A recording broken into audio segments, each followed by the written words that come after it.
വീണ്ടും മഞ്ജരി ചേച്ചിയുടെ സ്പൈസ് ട്രഷേഴ്സിലേക്ക് വന്നിരിക്കുകയാണ്. ഇന്നൊരു സർപ്രൈസ് ടേസ്റ്റി ആയിട്ടുള്ള ഒരു തെരളി അപ്പമാണ് ഇന്ന് ഉണ്ടാക്കുന്നത്. ഇങ്ങനെയുണ്ട്, സർപ്രൈസ് ഡിഷ് അല്ലേ? എൻ്റെ കാലടി അമ്മ അമ്മുമ്മയില്ലേ, എൻ്റെ അമ്മുമ്മയ്ക്ക് ഈ തെരളി അപ്പമൊക്കെ ഭയങ്കരമായിട്ട് ഇഷ്ടമാണ്, നമുക്കും ഇഷ്ടമാണ്. അങ്ങനെ ഈ ആറ്റുകാൽ പൊങ്കാലയൊക്കെ വരുന്ന സമയത്ത് എൻ്റെ അമ്മുമ്മ ഇത് ഉണ്ടാക്കിക്കൊണ്ടുവരും. നമ്മളാണെങ്കിൽ കുറേ കഴിക്കും, നല്ല ടേസ്റ്റാണ്. ഇന്ന് നമുക്ക് ഇൻഗ്രീഡിയൻസ് നോക്കിയാലോ. ആദ്യം തന്നെ നമുക്ക് വേണ്ടത് 1 കപ്പ് അരിപ്പൊടിയാണ്. വറുത്തതാണെങ്കിലും വറുക്കാത്തതാണെങ്കിലും കുഴപ്പമില്ല. ഇതൊരു അരമുറി തേങ്ങ ആണ്. ഇതൊരു മീഡിയം സൈസ് ശർക്കര ചെറുതായി അരിഞ്ഞു വെച്ചതാണ്. ഇത് എന്തിനാണെന്നറിയാമോ? ഇത് ഏലക്ക നല്ല പൊടിയാൻ വേണ്ടിയിട്ട് 1 സ്പൂൺ പഞ്ചസാര ചേർത്തൊന്ന് പൊടിച്ചെടുക്കുന്നു. ഇതിന് വേണ്ടിയാണ്. ഇത് നമ്മുടെ സ്പെഷ്യൽ ആയിട്ടുള്ള നല്ല മണമുള്ള തെരളി ഇല.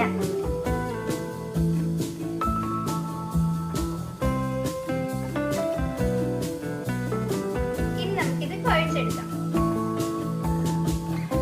നമ്മൾ എടുത്തു വെച്ചിരിക്കുന്ന അരിപ്പൊടിയിലേക്ക് നമുക്ക് ശർക്കരയും തേങ്ങയും പൊടിച്ചു വെച്ചിരിക്കുന്ന പഞ്ചസാരയും ഏലക്കയും കൂടി ഇട്ട് കൊടുക്കാം.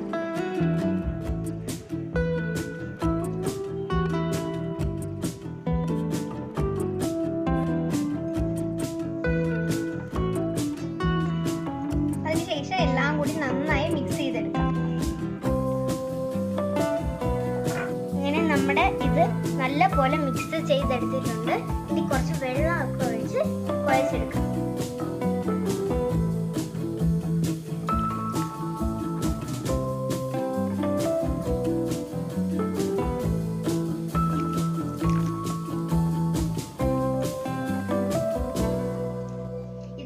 ആവശ്യത്തിന് വെള്ളം ഒഴിച്ച് കുഴച്ചെടുത്തിട്ടുണ്ട്.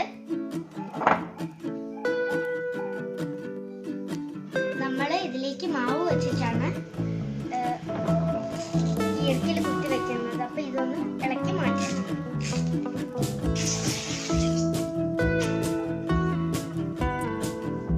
ഇത് നമുക്ക് പല രീതിയിൽ ഇലയിലേക്ക് വെക്കാം.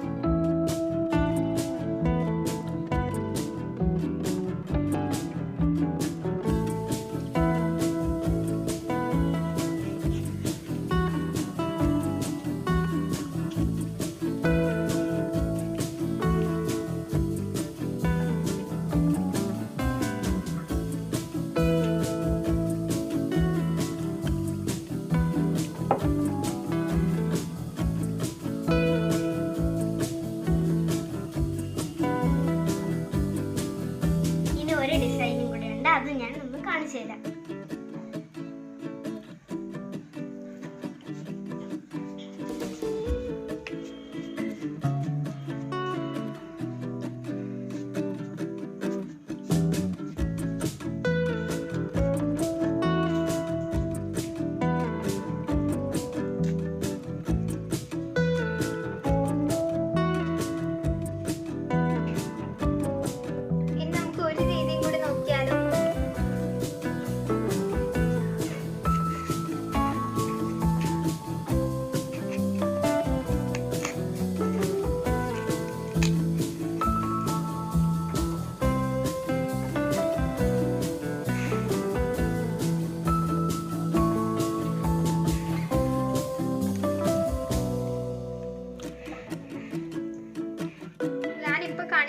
ഇതേപോലെ ചെയ്യരുത്, കാരണം ഇത് ഇളകി പോവാൻ ചാൻസ് ഉണ്ട്. എനിക്ക് എളുപ്പത്തിന് വേണ്ടിയിട്ടാണ് ചെയ്തത്.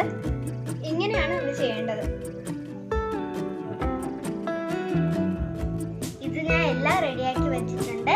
ഇനി നമുക്കിത് ഇഡലി തട്ടിലേക്ക് വെക്കാം. ഈ തെരളിയപ്പം ഞാൻ ഇഡലി പാത്രത്തിലാണ് ഉണ്ടാക്കുന്നത്. അതിൽ കുറച്ച് വെള്ളം വെച്ചിട്ട് ഒരു തട്ടിറക്കി വെച്ചിട്ടുണ്ട്.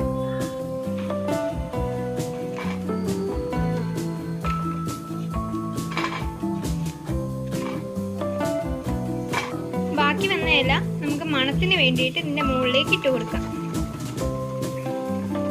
ഇത് നമുക്കൊരു 15 മിനിറ്റിനുള്ളിൽ ആയി കിട്ടും. ഇത് ടേസ്റ്റ് ചെയ്ത് നോക്കിയാലോ?